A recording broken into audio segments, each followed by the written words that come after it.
Cabinet मंत्री doctor Kirodilal Meena और राजस्थान के मुख्यमंत्री भजनलाल शर्मा के दिल अब क्या मिल चुके हैं क्या? क्यों अचानक डॉक्टर किरोड़ीलाल मीणा मुख्यमंत्री भजनलाल शर्मा की जमकर तारीफ करने लगे हैं? एक साथ हवाई दौरा भी कर रहे हैं और उसके बाद मंच से सीएम की जमकर तारीफ करते हैं। अब कहा जा रहा है कि जिस तरीके से ये दो नेताओं के दिल मिले हैं, मंत्रिमंडल फेरबदल और विस्तार होगा तो डॉक्टर किरोड़ीलाल मीणा को कोई बड़ा विभाग दिया जा सकता है। अक्सर आमतौर पर अपनी सरकार से नाराजगी रखने वाले डॉक्टर किरोड़ीलाल मीणा अब मुख्यमंत्री भजनलाल शर्मा की अचानक क्यों तारीफ करने लगे हैं? इसके क्या सियासी मायने हो सकते हैं? इस पर भी विस्तार से चर्चा करेंगे। लेकिन उसके अलावा रविंदर सिंह भाटी के सामने एक बार फिर से प्रशासन को झुकना पड़ा है। 3 दिन बाद भाटी ने धरना को समाप्त किया है और उसके अलावा भाटी किसी भी मुद्दे को उठाते हैं तो फिर उसकी नैया पार जरूर लगाते हैं। इसलिए अब लोग कह रहे हैं कि भाई विधायक हो तो रविंदर सिंह भाटी जैसा होना चाहिए। प्रशासन को किस तरीके से रविंदर सिंह भाटी ने झुकाया और किन मांगों पर सहमति बनी है, उस पर भी विस्तार से चर्चा करेंगे। लेकिन जयपुर से एक दिल दहलाने वाली खबर था। एक आरएएस अधिकारी जो लेबर इंस्पेक्टर के पद पर जयपुर में तैनात है और एक दिल्ली में आरएसी की 12वीं बटालियन का कांस्टेबल जो पहले अपनी पूर्व की मंगेतर को फोन करके सूचना देता है कि मैं जयपुर में जाऊंगा राइफल और कारतूस लेकर और शंकरलाल बलाई को गोलियों से भून दूंगा। दिल्ली से रवाना होता है, जयपुर आता है, टैक्सी करके बगरू थाना क्षेत्र अंतर्गत वाटिका में इन्फोटेक सिटी के अंदर जाता है और उसके बाद आरएएस अधिकारी शंकरलाल बलाई को गोलियों से भून देता है और मौत के घाट उतार देता है। ये मामला अवैध संबंध का बताया जा रहा है। जिस तरह का शक हुआ उसके बाद ये कांस्टेबल जो आरएसी में है, इसने इतना बड़ा कदम उठाया और उसके बाद खुद बगरू थाने में पहुंचता है और सरेंडर भी करता है और कबूल भी कर लेता है कि मैंने ही लेबर इंस्पेक्टर की गोलियों से भूनकर हत्या की है। क्या कुछ ये पूरा मामला है? महिला कांस्टेबल जयपुर पुलिस में तैनात है जिससे इसकी सगाई हुई थी आरएसी बटालियन में जो कांस्टेबल है उसकी, और उसी के चक्कर में अवैध संबंध का शक था, सगाई तोड़वाने का शक था जो आरएएस अधिकारी है लेबर इंस्पेक्टर शंकरलाल बलाई उसके ऊपर, और उसके बाद इतनी बड़ी घटना को अंजाम देकर उसे मौत के घाट उतार दिया गया। इन तीनों खबरों पर आज राजस्थान डायरी के अंदर विस्तार से चर्चा करेंगे। नमस्कार, आप देख रहे हैं लोकमत हिंदी और मैं हूं आपके साथ महेंद्र माथुर।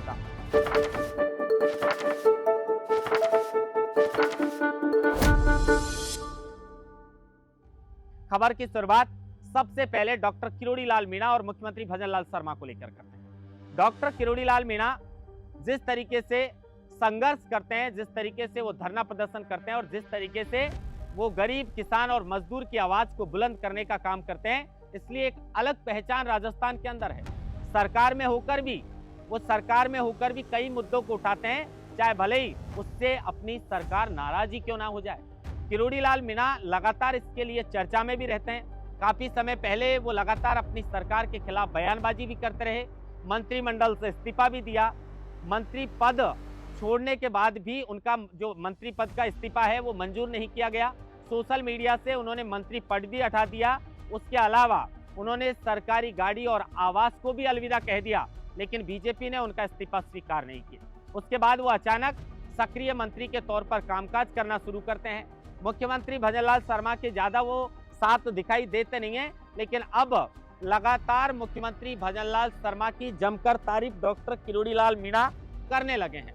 सवाई माधोपुर क्षेत्र और जिस तरीके से लगातार ये बाढ़ के हालात जो राजस्थान में बने हैं, मुख्यमंत्री भजनलाल शर्मा और डॉक्टर किरोड़ीलाल मीणा एक साथ हवाई दौरा करते हैं और उसके बाद मंच से डॉक्टर किरोड़ीलाल मीणा मुख्यमंत्री भजनलाल शर्मा की जमकर तारीफ करते हैं और ये भी कहते हैं कि भजनलाल शर्मा के आने के बाद जमकर बारिश हो रही है। हालांकि इसकी वजह से काफी लोगों का नुकसान भी हुआ है, लेकिन सीएम की जिस तरीके से डॉक्टर किरोड़ीलाल मीणा तारीफ करने लगे हैं तो ऐसा कहा जा रहा है कि ये दो नेताओं के दिल अब मिल चुके हैं और शायद बार बार जो मुख्यमंत्री का दौरा दिल्ली का हुआ है उसके बाद मुख्यमंत्री को भी ये बताया गया है कि भाई मंत्रियों से तालमेल ठीक से बिठा कर रखें, क्योंकि डॉक्टर किरोड़ीलाल मीणा की बड़ी भूमिका है राजस्थान में बीजेपी जो सत्ता में आई है उसमें, क्योंकि विपक्ष में रहते हुए डॉक्टर किरोड़ीलाल मीणा ने जो संघर्ष किए हैं वो किसी से छुपे हुए नहीं है।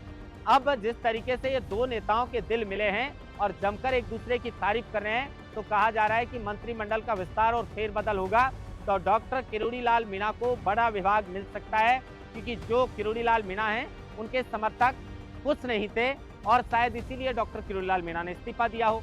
लेकिन अब शायद किरोड़ी लाल मीणा को आश्वासन मिल चुका है और अब जिस तरीके से वो लगातार तारीफ कर रहे हैं मुख्यमंत्री भजनलाल शर्मा की, तो ऐसा लग रहा है कि किरोड़ी लाल मीणा अब मुख्यमंत्री बीजेपी के जो मुख्यमंत्री हैं भजनलाल शर्मा उनसे खुश हैं और बीजेपी पार्टी से भी खुश हैं। तो हो सकता है कि इसका तोहफा किरोड़ी लाल मीणा को आने वाले समय में मंत्रिमंडल फेरबदल और विस्तार किया जाएगा उसमें मिल सकता है। लेकिन ये अच्छी तस्वीर है, ये अच्छी तस्वीर है कि डॉक्टर किरोड़ी लाल मीणा मुख्यमंत्री की तारीफ कर रहे हैं और उसके बाद साथ में हवाई दौरा भी कर रहे हैं। उसके अलावा अब लौटते हैं रविंदर सिंह भाटी के ऊपर।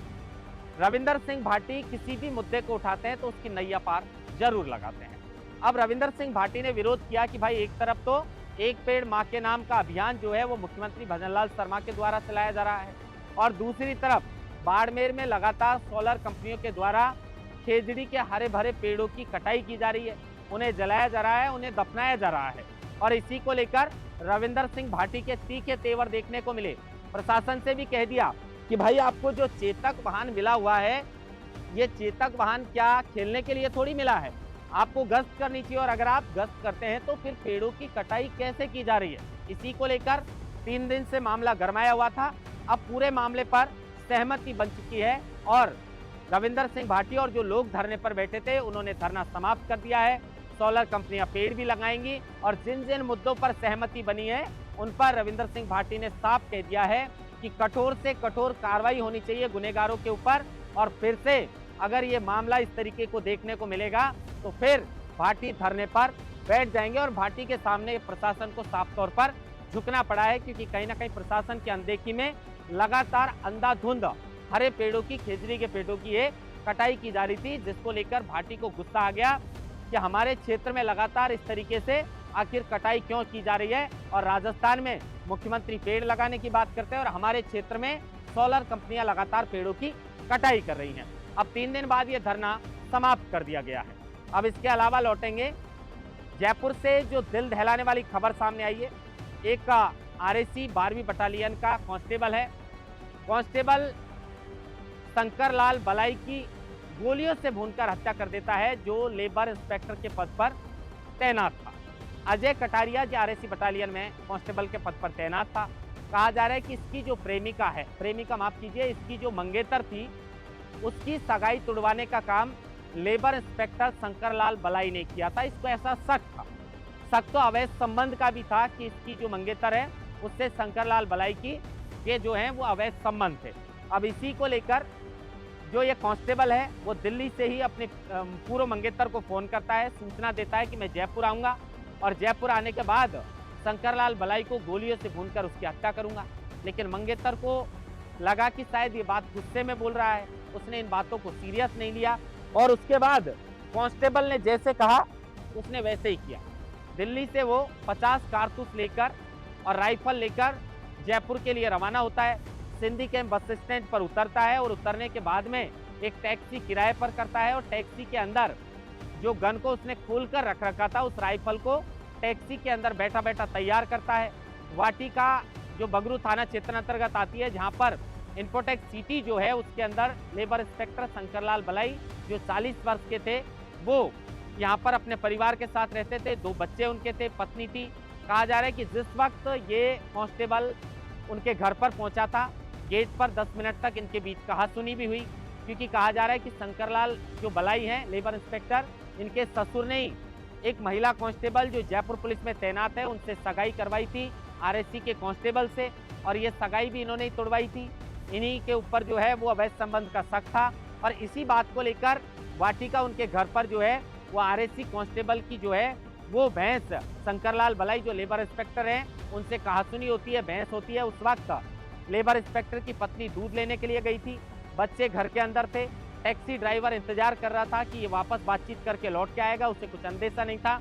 बात इतनी बिगड़ती है कि वो राइफल जो है वो गाड़ी के अंदर से निकाल कर लाता है और अंधाधुंध 10 राउंड फायरिंग जो है वो लेबर इंस्पेक्टर शंकरलाल बलाई के ऊपर करता है और इसी की वजह से शंकरलाल बलाई जो है वो जमीन पर गिर जाता है और मौके पर ही दम तोड़ देता है।